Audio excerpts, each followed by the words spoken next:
À 6h45, Europe 1 vous répond, Thomas Soto. Le film s'appelle Seul sur Mars. Il sort demain. Dans le rôle principal, Matt Damon, astronaute de la NASA, pris dans une tempête de sable. Il est laissé pour mort par son équipage et se retrouve donc tout seul, très loin, sur cette planète Mars. Bonjour Alain Sirou. Bonjour. Vous êtes notre consultant scientifique ici à Europe 1. Vous êtes aussi le directeur de la rédaction du magazine Ciel et Espace. Matt Damon dit ce film n'est pas de la science-fiction, c'est quelque chose qui est tout proche. Est-ce que vous êtes d'accord avec votre spécialiste de l'espace ? Robinson Crusoe, c'est faisable, c'est probable, c'est-à-dire que ça peut arriver. Alors évidemment, c'est une fiction. Il y a de la science, il y a de la fiction. Je dirais que c'est un mélange curieux de Robinson Crusoe et de MacGyver. Ah.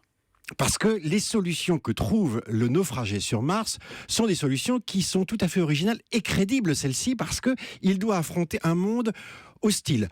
Il n'y a pas d'eau, il n'y a rien à manger. Respirer est une difficulté. Il n'y a pas d'eau, il n'y a pas longtemps, vous nous avez dit là, oui, il y a d'eau sur Mars, on a trouvé de l'eau, c'est formidable. Sauf qu'il faut l'extraire, sauf qu'il est tout seul, qu'il n'a rien, sauf que l'eau, même si on réussit à la faire sortir, c'est quelque chose qui n'est pas si évident que ça. Et dans le film, ce qui fait basculer le film, sans tout raconter, c'est une tempête de sable. C'est crédible ça, sur Mars, une tempête de sable ? Pas du tout. Justement, ça c'est un des ressorts, je dirais, qui est critiqué par les scientifiques, qui s'amusent quand même en regardant la fiction, c'est que la densité de l'air sur Mars est tellement faible, c'est 1/100 de la densité terrestre, que même s'il y avait un vent de 200 km/h, c'est l'équivalent d'un souffle, pas plus. Donc ça ne provoquerait pas une tempête. Voilà. Combien de temps et comment, dans quelles conditions un homme pourrait survivre seul là-bas ? Est-ce qu'on le sait ça ? Non, il ne pourrait pas survivre. Aujourd'hui, c'est une fiction totale. C'est-à-dire que déjà, faire le voyage vers Mars, on ne sait pas faire. Tout simplement parce qu'on n'a pas de fusée, parce qu'il faut voyager pendant entre 6 et 9 mois pour arriver sur place et se protéger des éruptions solaires, des bombardements cosmiques, se poser à la surface et se protéger en arrivant, parce que Mars est hostile. Il n'y a pas d'atmosphère respirable, il fait moins 80 la nuit, entre 2 et 5 degrés le jour.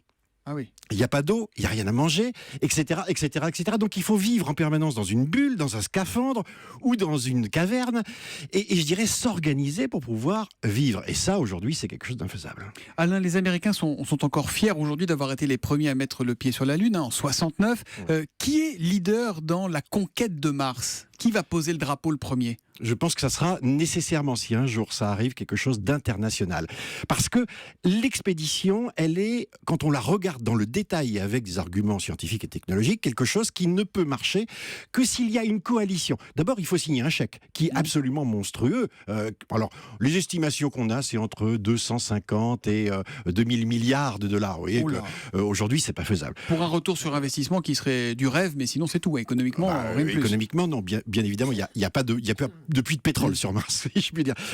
La seconde chose, c'est qu'effectivement, c'est une destination, je dirais, rêvée depuis qu'on va dans l'espace.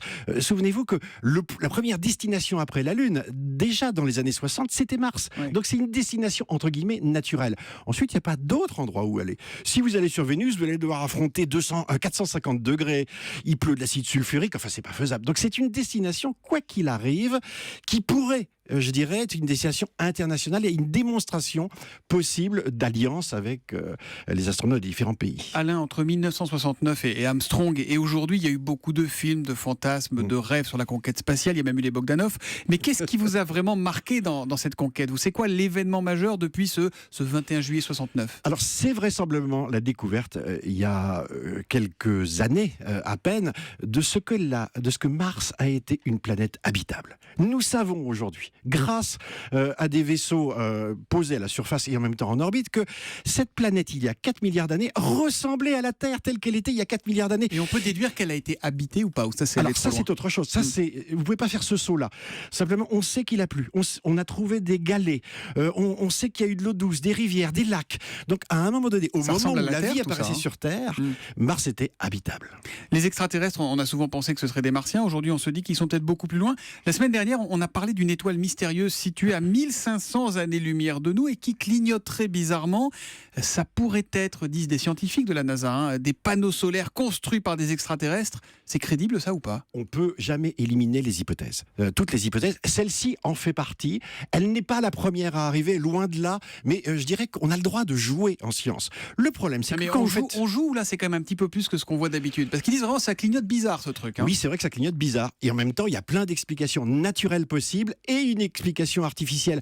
Ce qui est intéressant, c'est que le ciel aujourd'hui est un miroir de la Terre. Et regarder Mars comme regarder très très loin, c'est nous donner un regard sur nous-mêmes. Nous sommes sur une planète qui est quand même géniale. Il y a de l'eau qui coule, il y fait bon, il faut la protéger. Ça, c'est évident aujourd'hui que quand on regarde loin, on se rend compte que c'est pratiquement inatteignable. Cette étoile-là dont on parle, qui clignote, il faudrait pratiquement 70 millions d'années de voyage pour l'atteindre. Oh, ça vaut la peine s'il y a du monde là-bas. Ça vaut la peine. Vous imaginez pour nous le bassin d'auditeurs que ça représente.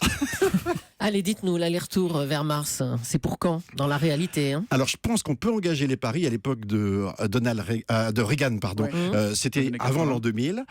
À l'époque du premier Bush, c'était pour 2015. On y est aujourd'hui. Aujourd'hui, on peut se dire, puisque Obama ne donne pas de date, la NASA dit 2030, peut-être à la fin du siècle.